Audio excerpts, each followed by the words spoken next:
O que seria do mundo se todas as pessoas tivessem suas habilidades e potencialidades elevadas ao mais alto grau? Como seria nossa estrutura social? Haveria sistema econômico baseado em leis de mercado? O planeta estaria sendo poupado e seus recursos utilizados ao limite da sua autorrecuperação? Que tipos de problemas sociais estaríamos enfrentando? Como seria a geopolítica de um planeta com toda a sua população altamente inteligente? Essa é uma abordagem interessante, pois a inteligência é vista como a faculdade inata de se compreender e resolver os problemas, de interpretar as tendências e preparar a sociedade para um futuro alvissareiro. Mas o que é inteligência? Uma capacidade herdada geneticamente ou adquirida? Onde está a inteligência? Por que ela é relativamente importante? Você provavelmente já ouviu falar de prodígio ou mesmo já conheceu algum de perto, certo? Um prodígio é uma criança que domina habilidades em certas áreas que geralmente só são encontradas em pessoas mais velhas.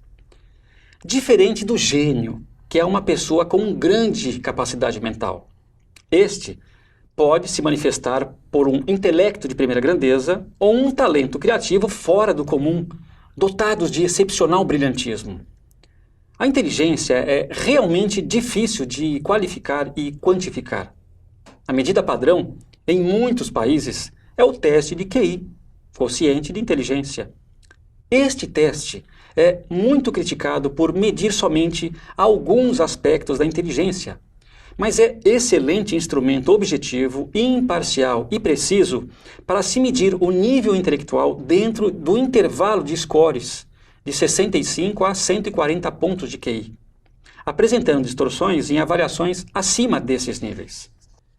Na década de 1920, o psicólogo americano Lewis Terman decidiu usar o teste para identificar e estudar um grupo de crianças superdotadas.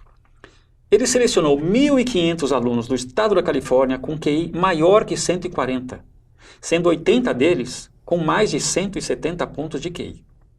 Este grupo ficou conhecido como os termites, de Terman, e os altos e baixos de suas vidas ainda são eventualmente estudados hoje em dia.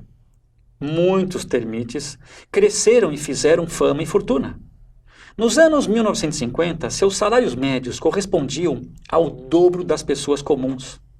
Contudo, de forma bastante incomum, pelo menos aos conceitos de inteligência versus sucesso, muitas crianças do grupo de Terman preferiram profissões menos glamurosas, como datilógrafo, policial, carteiro.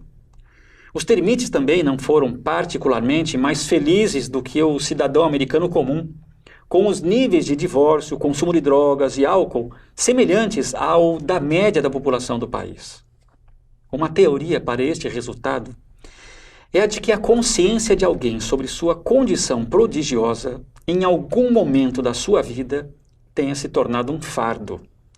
Já nos anos 1990, quando alguns termites tinham quase 80 anos, eles olhavam para trás e diziam ter sido perseguidos pela sensação de que não corresponderam às expectativas de quando jovens.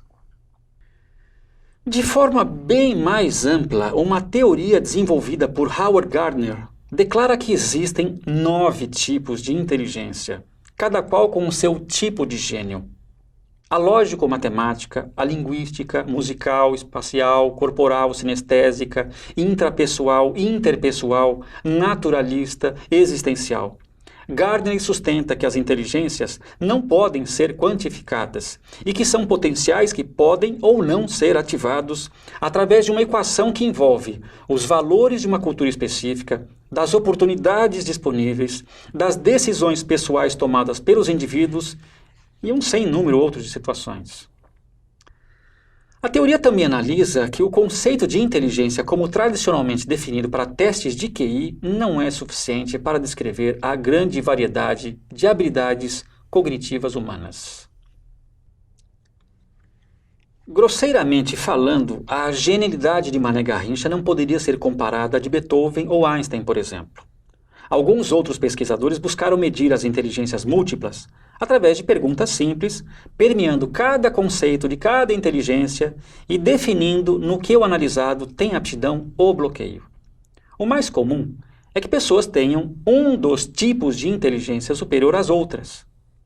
Uma grande parte em nível médio e uma ou outra duas inteligências fracas. O psicopedagogo israelense Reuven Feuerstein desenvolveu a TMCE, ou seja, a teoria da modificabilidade cognitiva estrutural. Ele afirma que o ser humano pode aprender a ser inteligente em qualquer fase da vida. A teoria baseia-se na premissa de que existe um potencial de aprendizagem a ser desenvolvido por qualquer indivíduo, independentemente de sua idade, origem étnica, cultural ou incapacitantes físicos.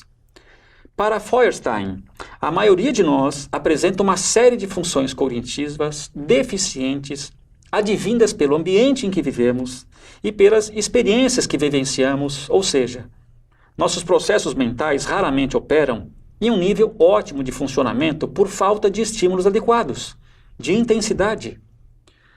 Com o auxílio de instrumentos de apoio psicopedagógico, a grande maioria dos indivíduos torna-se então capaz de desenvolver essas potencialidades.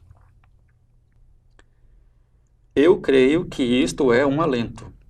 O mundo tem um sem número de desafios a serem superados. Do mundo corporativo à arte, do esporte à economia ou à política, da ciência analítica à filosofia. Assim, para cada problema ou desafio, é necessário um gênio específico.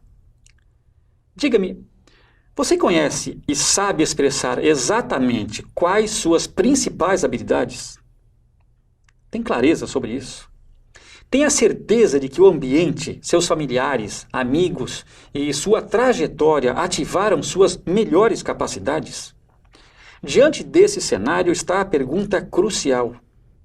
A inteligência pode ser realmente ativada como previsto? Desenvolvida? Pode ser realmente melhorada? É o que veremos ainda no próximo vídeo. Até lá!